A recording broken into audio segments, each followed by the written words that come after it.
Watch right now in the Front News project. Russia is on fire again. Strikes on the Dyagilevo airbase and Kadyrov's special forces barracks in Grozny.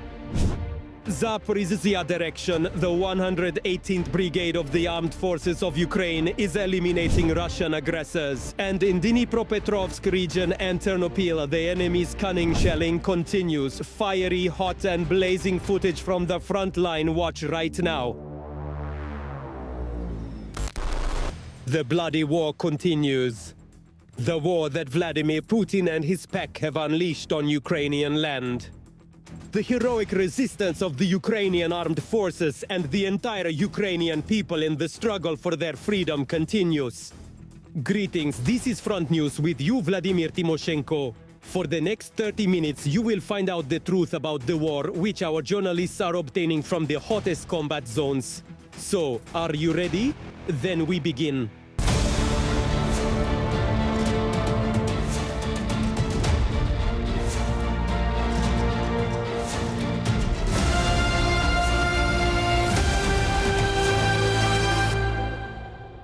And we begin right away with exclusive material.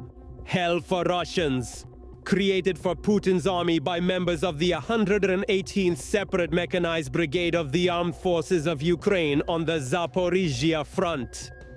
Destroying as much military equipment, invaders and manpower as possible is helped by the American self-propelled artillery unit Paladin. Meanwhile, our defenders say the aggressors fear these precisely accurate strikes, so they try to destroy the American equipment. But the Ukrainian army regularly gives a strong response to the enemy. Artillerymen of the 118th Brigade took TSN correspondent Kira Oves with them to the positions. Her exclusive report follows. The self-propelled artillery unit Paladin operates around the clock on the occupiers. In the clouds of smoke after the shot, there are a few minutes to reload the gun. The crew attacks enemy positions.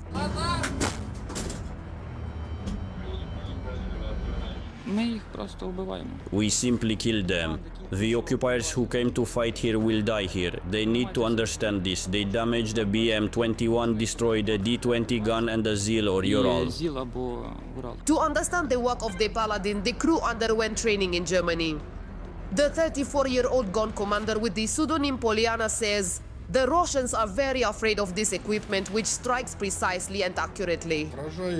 It hits very well, most beautifully at night, especially if you hit an ammunition depot. It's very beautiful. We have different shells and many types. This machine in general fires 14 types of ammunition. Russians are trying to stop our warriors with large caliber weapons, guided aerial bombs, but mostly with drones. Against them, soldier Kevin holds an anti-drone gun missile. The warrior is 53 and has been working in the 118th Brigade for a month now. An FPV or small reconnaissance plane comes into view, I lock onto it, hold onto the hook until it falls. I really love fishing and all this is very similar, you know, to fishing. A 23-year-old warrior with the pseudonym student, after graduating from the military department and retraining as an artilleryman, voluntarily joined the army. I can't watch videos, read the news that guys my age are dying. I am not the kind of person who will back down, leave the country and sit somewhere abroad. If there is to be a fight, everyone must fight. The student says that Russians do not give up trying to advance in the Zaporozhye direction. But Ukrainian soldiers are ready to warmly welcome them with greetings from a Paladin. If the occupiers advance, it will be a very big mistake for them. The biggest. It's better they don't do it. Turn around and go straight to Moscow. When we go out to work, believe me. The entire enemy army changes shoes on the fly. And sometimes they don't even have time because there's nowhere to hide. Their arms and legs fly apart. And so they deserve it. Too. The soldiers of the 118th Independent Mechanized Brigade say they are motivated to destroy the Russians to the last. After all, they set out to defend their homeland and the family waiting for them at home.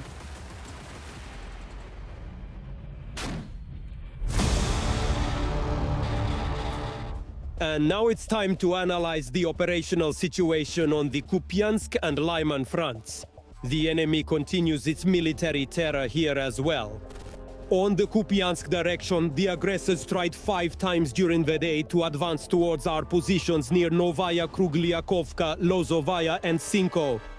All enemy attacks have already been repelled. The settlements of Petropavlivka and Lozova were also affected by strikes. On the Lyman direction, the occupying army attacked 15 times in the areas of Verkhivka, Tverdohlebove and Ampolivka. One attack is ongoing.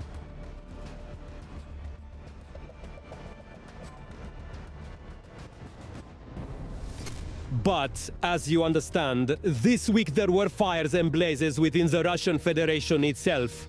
For example, Putin's strategically important airbase was on fire. This refers to the Dyagilevo airbase, which is located in the Ryazan region. And it was there that the so-called Bavovna occurred. Well, of course, a separate topic is the strike on Grozny. After all, the barracks of Kadyrov's special forces are under attack. At the same time, Russian soldiers took a hit in the Kharkiv direction. There, during the assault, the armed forces of Ukraine destroyed the Russian bridgehead in the Novomlinsk area, eliminating the Russian Federation's landing forces. All the details are in our report right now. It was very hot in Russia again. The Dyagilevo air base in Ryazan, one of Russia's key strategic aviation air bases, was attacked. According to open sources, where the 43rd Center for Combat Application and Retraining of Flight Personnel is located, equipped with 295 MS aircraft, 222 M3, 134 UBL and An-26. In addition, the 203rd Separate Air Refueling Regiment, equipped with Il-78 refueling aircraft, is located at this airport. Next to the Dyagilevo air base is located the 360th aircraft repair plant. Several explosions occurred in Novorossiysk. The port where Russia keeps its missile carriers was hit. This is the base location of the remnants of the Black Sea Fleet. The main danger accordingly is cruise missile carriers. Therefore, both the Dyagilevo airfield and the Novorossiysk port are legitimate military targets for Ukraine.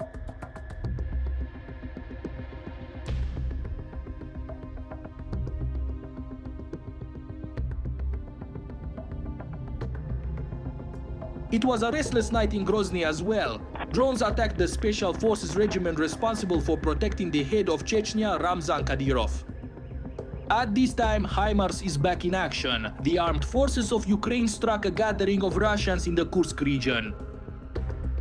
The defense forces of Ukraine struck the command post of the 83rd Separate Air Assault Brigade of the Russian Airborne Forces in the Kursk region. As a result of the attack, 12 Russian soldiers, including 4 officers, were killed. Another 25 were wounded. The strike occurred during a ceremonial formation marking the anniversary of the brigade's formation. The uniqueness of this operation lies in the fact that the main intelligence directorate of the Ministry of Defense accordingly managed to obtain information about the time and accordingly the date of the operation. Formation of personnel, the Ukrainian armed forces cannot fail to take advantage of such information, having in their arsenal means of destruction, namely the American ATACMS and HIMARS missiles. They could not. A brilliant operation by the Ukrainian side, which once again testified that the Russians do not learn even from their own mistakes. Meanwhile, dissatisfaction is growing among the military personnel of the Korean People's Army stationed in the Kursk region. They complain that they are not being fed well. The Kremlin even sent a general to deal with this. The Russian Federation has actually already paid for this cannon fodder with supplies of lubricants. It is about the delivery of approximately 1 million barrels of oil to the territory of the Democratic People's Republic of Korea. Let me remind you, according to the economic sanctions imposed against this country, the DPRK has the right to purchase no more than 500,000 barrels per year. That is, in fact, the Russian Federation has exceeded the established norms for the shipment of fuel and lubricants for this country twice. Therefore, accordingly, no one will heed the complaints of North Korean military personnel. That won't be. Everything is paid for. The Russian armed forces also repelled dozens of attacks. The enemy attacked the most in the Pokrovsk and Kharkiv directions. According to the head of the Kherson Regional Military Administration, Russia's near-term plans include a new offensive on Ukrainian Kherson. The Russians have no operational reserves for conducting an offensive operation. It is about a large-scale landing operation, namely crossing the Dnipro, Currently, fierce battles are being fought for control over the islands in the Dnipro floodplain, and the relocation in the area of the Antonovsky Bridge has been recorded, but there is no basis to say that the Russian Federation has accumulated enough operational reserves to conduct a large-scale landing operation at this time. In any case, one thing is clear. The war has long been going on within the territory of the Russian Federation itself. And this means that explosions and hits on Russian military targets will only increase every day. After all, the armed forces of Ukraine know their business. Also, during the week, the enemy continued to terrorize the peaceful residents of the Dnipropetrovsk region. 4 people died, 25 were injured. 18 people remain in hospitals as a result of the rocket attack on the urban-type settlement Sarichanka. Among them is an 11-year-old boy. About how the residents of Tsarichanka are trying to recover after the hellish attack by the Russians will be reported and shown by KTSN journalist Olga Pavlovska. Without a roof and not a single intact apartment, the 2-story building in Sarichanka was destroyed by an explosion. On the ruins of his own home, Vladimir is sorting through the broken belongings, but most of all, he is waiting for news from the hospital. His wife Lyudmila is in intensive care. She was sitting in that room right there at the computer, and I was in the living room watching TV. Then I went to the bathroom and she was here. The explosion pushed me away, but she was injured. How love saved 2 children, she still cannot explain, as if she felt they should not stay home that evening. We just went on some errands. We took the older child with us. He didn't want to come. We begged him. The younger one went to a friend's in the neighboring house. There's a basement. The children got very scared. Even now they can't even talk. Her house, miraculously empty during the explosion, is pierced by debris. Look at the hole. Trash. This is brutal. It just burned. The bed burned. There were fragments in the walls. The bedroom was also damaged. If we had been here, I'm telling you, we wouldn't have survived. The Russians struck the village with a missile on Saturday evening. Fires broke out. In the basement, they heard it already. It happened. And it was like that. Many people. There were screams. They helped each other. They came from the villages. They came and helped. 4 people died, among them those who were just passing by. Driving along the road, the car was damaged. They are seriously injured and deceased from that car. From the house, fortunately, there are no fatalities. Another deceased woman from the private sector who was on the street, people say. I was sitting by the window. It went bang. The main thing is, I was on the bed, and it didn't hit me. But the glass went like this. It hit those who were in the yard. You see, a woman from this house died, a fragment straight to the heart. Because of this strike, More than 20 people were injured, including an 11-year-old child. The life of the boy with a traumatic brain injury is not in danger, but most adults receive severe injuries. These were mainly multiple injuries. These included limb injuries, arms, legs, abdominal area, lumbar region. In other words, the injuries were quite serious. Many people say managed to avoid injuries due to chance. The son lives here. He came to us for the weekend. If he hadn't come, I have no words. There was a tenant living here, but thank God she wasn't there. She also left this apartment. If she had been there, well, it's very scary to imagine what would have happened to her. Because there are walls, there are fragments in the walls, a lot of glass, a lot. The people who live here have temporarily moved in with relatives. Whether the damaged house can be restored should be determined by a special commission.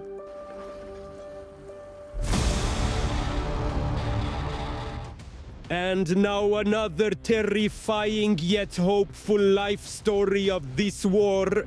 He spent 2.5 years in captivity, and when he returned home, he discovered he had a son. Here's a little more from the biography of the Marine Andrei Turos.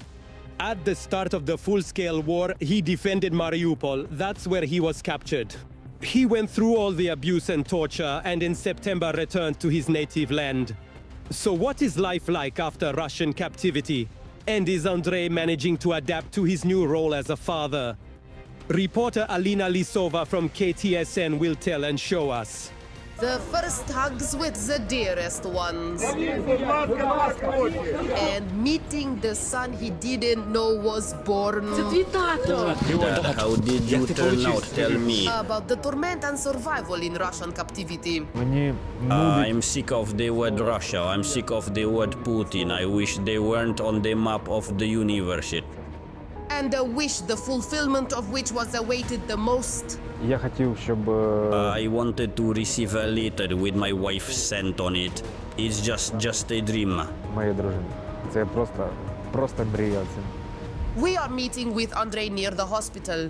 All the time since returning from captivity, which is 2.5 months, he has been undergoing rehabilitation. Психологічно Psychologically, a little better than before. I'm currently working with a psychologist. Physically, they found 3 fractures in my right leg, a displaced kidney, and constant headaches. All these head injuries have their effects. An officer of the 36th Marine Brigade. He was in captivity for 2.5 years. He admits that he still cannot get used to the fact that he can move freely, look at the sky, breathe Ukrainian air, and spend time with his closest ones. там Daily, же or every постійно other day, or once every 3 days. Throughout this whole period, they use, beat, and break out stun guns, hammers, sledgehammers, nails, and what else haven't I mentioned? Sticks. I am slowly adapting, but it's really hard. I want to catch up with all First of of this. all, Andrei talks about his son, about becoming a father, which he found out during the exchange on September 14th when Leon was almost 2 years old. The TSN film crew witnessed their first meeting. Then the little one continuously ran in circles, and Andrei looked at him in confusion and was afraid to approach, as he was waiting for a medical examination. Leon, Dad, how did you turn out? Tell me. For the first time, he came and was able to hold his own child later, so after making sure there were no infections following captivity. чудом лікарка відпустила By a miracle, the doctor let me go. I had the chance to be with my son and my wife. з сином, з дружиною. Hi, son. I look up, there's a pause and a smile. I simply adore my son. He is such a good boy, such a handsome one. Це було так It трошечки was like that, a bit tender and joyful and funny, since he couldn't properly hold Leon. It was uncomfortable for him, but he very quickly somehow found a connection with him, as if those 2.5 years never existed. періоду в 2,5 роки. About expecting a child, his wife Elena wrote in letters that got lost in the Russian prison. She is a medic herself, served in the same brigade with Andrei in Mariupol. She was captured the same way but was released during the first exchange. She says she learned about the pregnancy only at home. Коли мені лікар сказав, що When the в мене doctor told me that I was already 12 weeks along at the time of the exchange, I felt very sorry for my child, that he experienced all these conditions with me, cold, malnutrition, all these abuses. I really wanted to tell my husband this news because he really wanted children. I dreamed of submarine even before the full-scale war began. My wife and I were already thinking about it. We wanted to buy a house to have a child and bring them to our own place. But because of the war, we were left with nothing. We were left only with dreams. But the first dream is the one that came true. Now they live with Andrei's parents in the Chernihiv region, while Elena's house in the Kherson region is under occupation. The in-laws supported her during her pregnancy and the first year after Leon's birth. They waited for Andrei together and rejoiced at his return together. Tomorrow Andrei will be replaced. It was the evening after these words. I probably never experienced anything like this. My blood pressure went up. I practically spent the whole night walking around the house. Не вірили, що я They зараз didn't believe that now we would hold our child by the hand, hug, kiss. But finally, we've waited for this. ще дочекались. Now this house will always be filled with children's laughter, and little Leon, without even realizing it, became a true miracle and helped the adults through difficult times. Дивися You на look at him and think, you must live. In the hospital, Andrei has to spend more than 1 week. Sometimes he is allowed to go home, and the Turose family gathers together, each time making only one wish. щоб For закінчилось. the war to end, for all children to come home. All right, now we will analyze the situation on the Kurakov front of Russian world. And here it continues to destroy, kill and roam. On the Kurakov direction, the enemy attacked our positions near Berezki, Starye Terny, Zarya, Sontsevka, Kurakovo, Dalnie, Yelizavetovka, Anovka and Roman. and made it. At this At time, present- Ukrainian soldiers repelled all 47 enemy attacks. And now let's discuss the topic of minefields in the directions of enemy movement. Yes, Ukraine is currently critically lacking anti-personnel mines. Of course, we are waiting for help from allied countries. The United States, for example, is ready to provide Ukraine with anti-personnel mines, which, according to the Pentagon, can stop the enemy's advance. Prisia Sata Koesitia says, you know, the effectiveness of minefields, especially anti-personnel ones, was demonstrated by the offensive of the aggressors in the Rabotino area. Back then, the enemy, as they say, dug in and very meticulously mined the territory. More details in the material by Vitaly Afanasyev. The Zaporozhye direction. Mark's group, under the cover of artillery and strike drones, begins to advance, pushing the occupiers onto a remotely mined field. At first, everything goes according to plan. Platoon by platoon, the occupiers, fleeing the battlefield, blow up on armored vehicles. When the HIMARS 1, their vehicles came by, they often stopped in Novoprokopivka. At that time, through the efforts of our crew, 6 units were destroyed. It's thanks to the mining. Yes. Then Jackson says homemade anti-personnel mines were very helpful, which they learned to drop correctly from drones, but to mine, there was no possibility. They needed dozens of times more. In turn, the occupiers, preparing for the advance of the armed forces of Ukraine, managed to mine every meter of land. And our fighters, advancing in the Robotine direction, very quickly ran into minefields.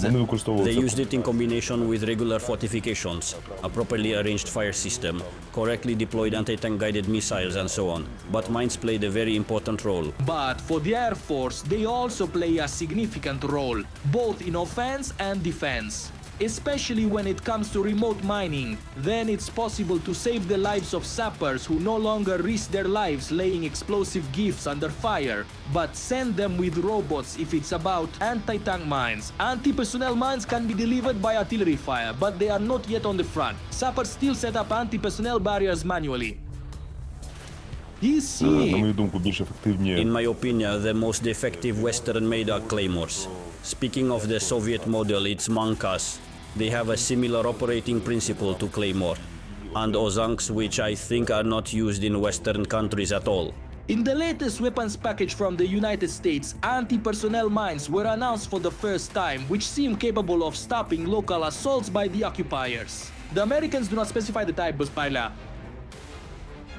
but most military experts tend to believe that these will be highly effective mines called Adam. Our military is already somewhat familiar with these type of mines as they are packed in 155mm ram shell. Back in August, the heavy self-propelled artillery units received about 60,000 rams, but they were anti-tank mines. This time, evidently similar ones will come, but with anti-personnel mines.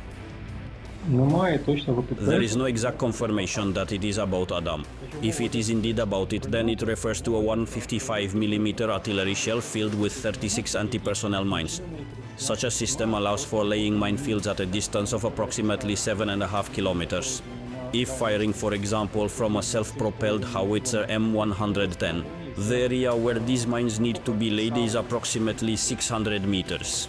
This means that several munitions are required for dense mining to be fired at one target, at one zone, to reliably cover it. The Pentagon does not specify what type of anti-personnel mines are included in the aid, but they emphasize that they are highly effective and will significantly slow down the advance of the Russians. The United States was reluctant to provide them for a long time, but after seeing that Russia uses them against Ukraine, almost everything except nuclear weapons, still decided. It is noteworthy that after this decision, politicians from certain countries immediately began to criticize the United States for transferring anti-personnel mines allegedly due to inhumanity. It becomes disgusting when everyone for some reason remembers the bans for Ukraine but does not recall that Russia consistently uses the same anti-personnel mines with remote mining and without self-destruct mechanisms. Moreover, after the state's decision to supply anti-personnel mines, some countries, including Finland, are seriously considering their effectiveness in war and are already planning to discuss withdrawing from the convention banning anti-personnel mines. The situation has changed significantly since Finland abandoned anti-personnel mines and joined the Ottawa Convention in 2012. Now it is necessary to reconsider this issue. In the meantime, it's hotter than ever on the front. The occupiers are advancing from all sides. We are losing people. American mines are expected here, but because the Russians are clearing the mines themselves.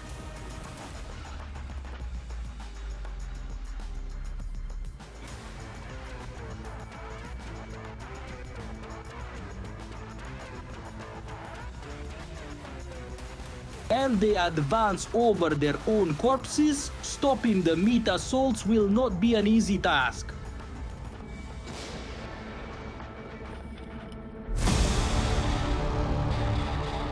And right now, more details about the operational situation on the Vremivka front.